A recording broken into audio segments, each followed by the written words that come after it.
తెలుగు రాష్ట్రాలలోనే కాదు దేశవ్యాప్తంగా ఎటు చూసినా పుష్ప 2 గురించే మాట్లాడుకుంటున్నారు. ఈ సినిమాలో ఉన్న జాతర సీన్ కు జాతీయ అవార్డు పక్కా అని అంటున్నారు. ఒక్కసారిగా ఇంత ఫేమస్ అయిన తిరుపతి గంగమ్మ జాతర ప్రత్యేకతలు ఇప్పుడు తెలుసుకుందాం. తిరుపతి గంగమ్మ జాతర రాయలసీమలోనే అతిపెద్ద జనజాతర ఇది.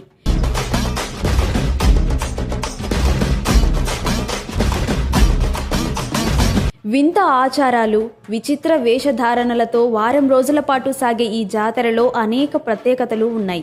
అసలు గంగమ్మ జాతర చరిత్ర ఏంటి, ఈ జాతరను ఎలా నిర్వహిస్తారు, ఈ వీడియోలో తెలుసుకుందాం.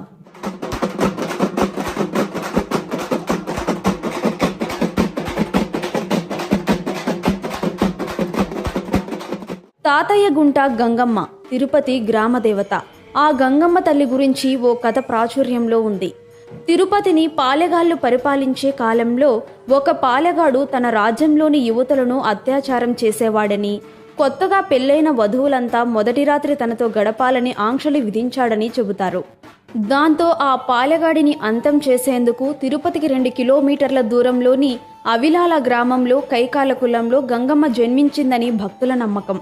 యుక్త వయసుకు వచ్చిన గంగమ్మపై కూడా కన్నేసిన పాలెగాడు ఈమెపై అత్యాచారానికి ప్రయత్నించడంతో గంగమ్మ విశ్వరూపం చూపించిందట. ఆమె తనను వధించడానికి అవతరించిన శక్తి అని తెలుసుకున్న పాలెగాడు పారిపోయి దాక్కున్నాడట. తరువాత గంగమ్మ పాలెగాడిని వెతుకుతూ రకరకాల మారువేషాలు ధరించి 3 రోజుల పాటు గాలించిందట. మొదటి రోజు బైరాగి వేషం, 2వ రోజు బండవేషం, 3వ రోజు తోటి వేషాలు వేసిందట. అయినప్పటికీ పాలెగాడు కనిపించకపోవడంతో 4వ రోజు దొరవేషం వేసిందట. తన ప్రభువైన దొర వచ్చాడనుకున్న పాలెగాడు బయటకు రావడంతో గంగమ్మ అతడిని వధించిందట. దానికి గుర్తుగా తిరుపతితో పాటు చుట్టుపక్కల గ్రామాల ప్రజలు ప్రతి సంవత్సరం గంగమ్మ జాతర నిర్వహిస్తున్నారు.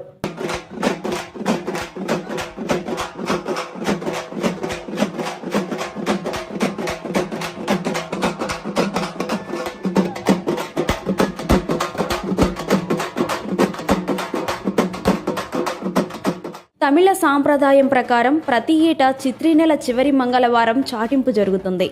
ఇందులో భాగంగా ఉదయం ఆలయ ప్రాంగణంలోని అమ్మవారి విశ్వరూప స్తూపానికి అభిషేకం చేయించి ఒడిబాల కడతారు. సాయంత్రం గంగమ్మ జన్మస్థలం అవిలాల గ్రామం నుంచి కైకాల కుల పెద్దలు పసుపు, కుంకుమ, నూతన వస్త్రాల సారిని తీసుకువస్తారు. ఈ పసుపు కుంకుమలను అర్ధరాత్రి 12 గంటలకు తిరుపతి పొలిమేర్లలో చల్లుతూ జాతర పూర్తయ్యే వరకు ఊరి ప్రజలెవరూ పొలిమేరలు దాటకూడదని చాటింపు వేస్తారు.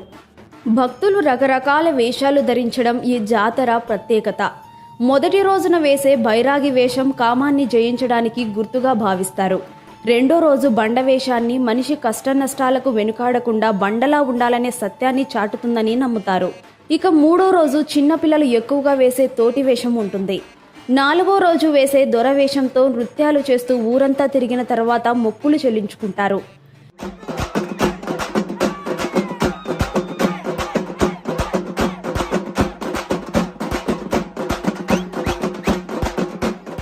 నాలుగో రోజున పాలెగాడిని సంహరించిన గంగమ్మ 5వ రోజున మాతంగి రూపం ధరించి పాలెగాడి ఇంటికి వెళ్లి దుఃఖంలో ఉన్న ఆయన భార్యను ఓదారుస్తుందట. దీనిని గుర్తు చేసుకుంటూ భక్తులు 5వ రోజు మాతంగి వేషాలు వేస్తారు. పురుషులు మీసాలతో ఆడవేషం వేసుకుంటారు. పట్టుచీర కట్టుకుని ఆభరణాలు పెట్టుకోవడంతో పాటు మెడలో నిమ్మకాయల దండ, పూలమాల ధరిస్తారు. పుష్ప 2 పోస్టర్లో అల్లు అర్జున్ కనిపించేది ఈ వేషంలోనే.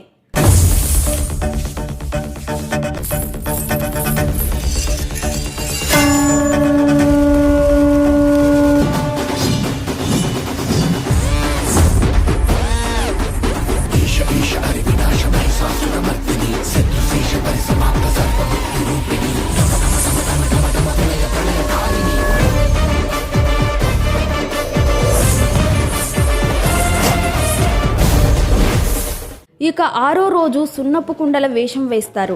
7వ రోజున జాతరలో భాగంగా సప్పరాల ఉత్సవం జరుగుతుంది. గోపురాల్లా ఉండే సప్పరాలను తయారు చేసి వాటిని శరీరంపై నిలబెట్టుకుంటారు. అలా చేస్తే తమ కోర్కెలు నెరవేరుతాయని విశ్వసిస్తారు. అదే రోజున కైకాల కులస్తులు పేరంటాల వేషంలో ఉన్న ఆలయానికి చేరుకొని నీలం రంగు ద్రవంతో బంకమట్టిని కలిపి అమ్మవారి భీకరమైన విశ్వరూపాన్ని తయారు చేస్తారు. అర్ధరాత్రి తరువాత ఆలయం ముందు గంగమ్మ విశ్వరూపాన్ని ప్రతిష్ఠిస్తారు. ఒక వ్యక్తి పేరంటాలులాగా వేషం వేసి విశ్వరూపం చెంప నరుకుతాడు. ఆ విగ్రహం నుంచి మట్టిని తీసి భక్తులకు ప్రసాదంగా అందజేస్తారు. ఈ ఉత్సవాల్లో భాగంగా గంగమ్మకు తిరుమల వెంకటేశ్వర స్వామి పుట్టింటి సారె పంపే ఆచారం కూడా గత 400 ఏళ్ల నుంచి కొనసాగుతోంది. స్త్రీలు ఆలయంలో పొంగలి తయారు చేసి అమ్మవారికి నైవేద్యంగా పెడతారు. భారీగా జంతు బలులు కూడా ఇస్తారు. ఇక అమ్మవారిని బూతులు తిట్టడం ఈ జాతరలో ఉన్న ప్రత్యేకత. భక్తులంతా నోటికి వచ్చిన బూతులు తిడుతూ ఉంటారు. వినడానికి విచిత్రంగా ఉన్న ఇది పచ్చి నిజం. గంగమ్మను ఎంత తిడితే అంత శాంతిస్తుందట. అందుకే నోటికి వచ్చినట్లు తిడుతూ తమ భక్తిని చాటుకుంటారు. ఇది పుష్ప 2 సినిమాలో హైలైట్ గా నిలిచిన తిరుపతి గంగమ్మ జాతర వెనుకున్న కథ.